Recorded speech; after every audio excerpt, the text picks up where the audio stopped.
Jeff Boothman is a leadership and operations expert, coach, and author with an impressive educational background, holding an undergraduate degree in finance and accounting and an MBA degree in operations. He's also a certified Six Sigma black belt. But what sets Jeff apart is his personal experience with T Cell Lymphoma. Despite multiple surgeries, rounds of chemotherapy and radiation treatment, and other complications he faced, Jeff approached his diagnosis and treatment with a determined and resilient mindset, which helped him to stay organised and recover with minimal stress. And now, he's sharing his life-saving advice in his new book, How to Be a Cancer Patient, which is a must-read for anyone and everyone who needs it, from patients to healthcare professionals. And Jeff is on the line with us here. How are you doing today? Oh, great. Thanks for having me. This is awesome. So thank you. Well, let's go back to the start, really. What was your experience with T Cell lymphoma, and how did you manage to maintain a resilient mindset? Because, for most people, they'd maybe want to be hopeful, but it's a maybe pessimistic time. Yeah, no, that's a great question. So for me, it started out with something that really didn't seem to be a big deal, right? So I had a tumor on the back of my leg, and they thought it was probably just a fat tumor. So as I started to traverse the medical system, I had a variety of different procedures leading up to a surgery to remove it. And at that point, they had found out that it was T cell lymphoma. So, and for me, I'm usually a reasonably calm person. I don't get too worked up about things, but I found after I had the surgery and I went in for my chemotherapy, I was a mess mentally. I mean, I was all over the place, and I knew it wasn't very helpful to me being a patient. Yeah. But I didn't quite know what to do about it. So as I got through my treatment, I was able to reflect on it a little bit. And that's how I kind of came up with some of the principles in the book. Yeah. The stress element is important to the recovery as well, not just when you're receiving the treatment, but in the aftermath as well. You need to have some kind of respite, if you like. Yeah, no, I agree 100%. It's for me, I was much more effective in being a good patient, but also felt a lot less stressed once I was able to get myself mentally under control and being able to deal on purpose with a lot of the things that were happening during my treatment. So a lot of people, the cancer diagnosis is a surprise, right? Nobody expects it. You just show up to the doctor and you say, oh, my stomach hurts. Or in my case, it was, oh, I have this tumor. I thought it would be a short-lived, here's a quick surgery, off you go. Yeah. And here it was almost 8 months from door to door to the first medical treatment to the day they kicked me out of the radiation therapy. So so you don't know what's coming. And it's a little bit different than a lot of stressful things that occur in your life, right? You wake up and maybe your car doesn't start or things like that, but this is life-changing and it happens on very short notice, so you don't have time to get ready. And it's a funny thing because it will happen to half of us in our lives. But I guess it's different, but it's always like the menopause in a way where it will happen to half of us, but nobody seems to talk about it and prepares you for it. Yeah. No, I think you're right. And that for me, so, what's the first thing you do when you have some diagnosis, right? You go to the internet, which is, it is an absolute disaster. Yes. Right. You can find any kind of thing out there that'll tell you that you're going to die in 5 minutes to, you shouldn't be worried at all. Right. Yeah. So, when I started going through that, what I didn't find was here's how you comport yourself and here's how you conduct yourself as a patient to do as good a job as you can as a patient. So that's kind of what I tried to land on in the book. Sometimes easier said than done. And everyone's journey is a little bit different, but they all rhyme in terms of the stress and what they have to, what each person has to experience just to go from being diagnosed to hopefully getting well. And the thing of being a good patient is interesting because is that kind of not being difficult towards the medical professionals, or is that kind of in another way? No, it's a totally different way. I think the way I think of it is you have to be very active in watching what's being done to you. So Here's the story. My first day in the hospital for my chemotherapy. So each of my treatments were 4 days at a time. And then I was on the IV the entire time. So 96 hours at a time. The first day in the hospital, I gained almost 10 pounds. Wow. And I'm like, well, my wedding ring doesn't seem to want to slide around anymore. And I was having trouble breathing. And I'm like, what the heck is going on? Well, you come to find out that you got pumped with a whole bunch of fluids just to make sure that if you had any bad reaction to the chemotherapy, they would be able to do some or make some different treatments on you, right? But I wasn't paying attention to all the different things that were being done to me.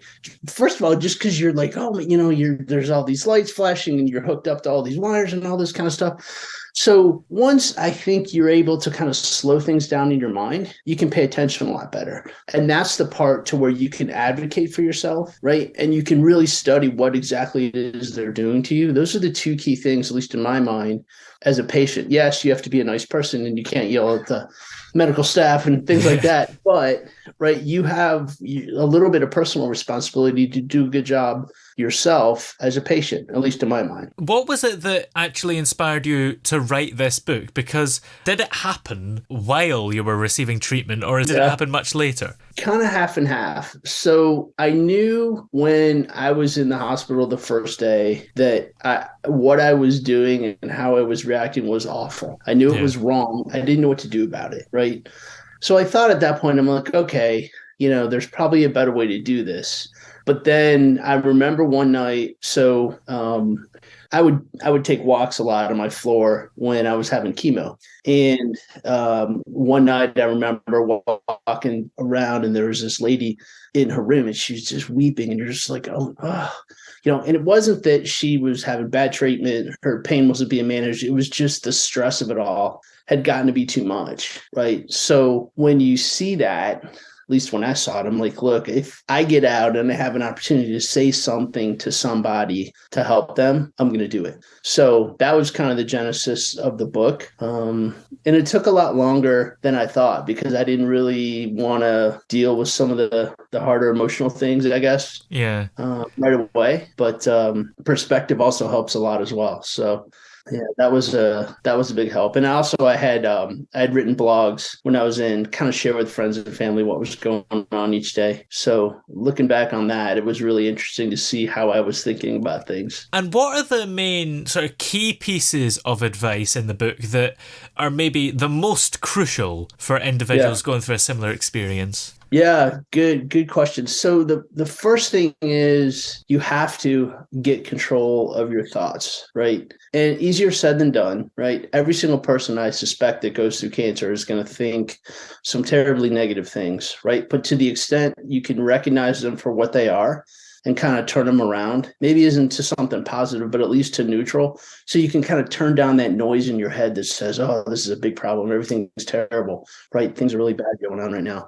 To the extent you can turn that noise down, then you're able to kind of function and advocate for yourself and pay attention to your treatment as a patient. And once you get to that point, then, instead of the treatment running you, right, you're doing what you can to run your portion of the treatment. And that for me was a huge step forward. And that process probably took me, I'm going to say 3 or 4 days, but it wasn't particularly linear, right? Yeah. So I kind of would have good days in being able to think and get those kind of rotten thoughts under control. And other days, you kind of fall back into the patterns, but over time, and you really do have to work at it. I was able to kind of get through that and just really focus on me doing a good job as a patient. And the book is called How to Be a Cancer Patient.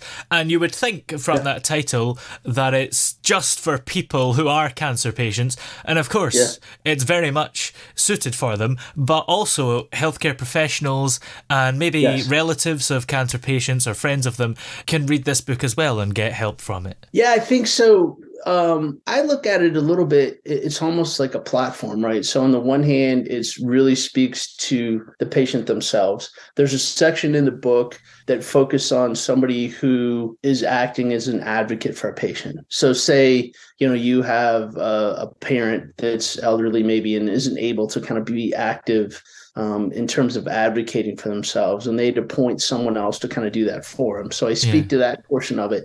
But I do think it's also very telling to the healthcare community as to what it actually feels like to be in the bed or in the chair or getting the chemotherapy in a pretty detailed level. And it also speaks to opportunities, I think, for them to go and reduce the stress that a lot of these patients feel. And how do you think your own experience with T Cell lymphoma has impacted your approach to coaching and advising others in your leadership and operations roles? Yeah, that's a good question. So I pay a lot more attention now to where I think someone is with regard to kind of their general headspace about anything. A lot of times it's change or stress, I guess, when you move it into kind of a management situation, right?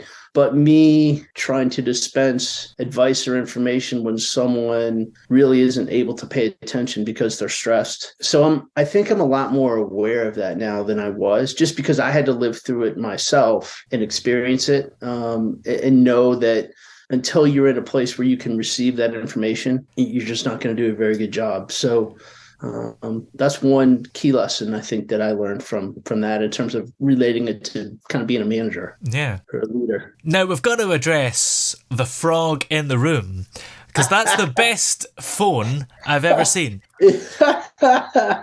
Yeah, well, you got to do your research, right? I got to know who I'm talking to. And I said, well, okay, look, you got about 10 or 12 Muppets in the background. I had one that was readily available. So nice. I had to bring it to the table and represent as a tribute to you, of course.